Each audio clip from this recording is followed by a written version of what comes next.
കണ്ടേ ഞാൻ ആകാശത്തൊരു മുല്ലപ്പൂവിന്ന്, അന്നേ നിൻ പേര് പതുക്കനെ മൂളിപ്പോയെന്ന്.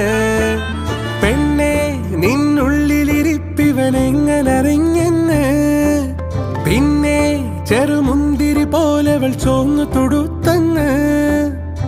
കിനാവിന്റെ കാന്താരിപ്പൂ എരിഞ്ഞേറാണ്.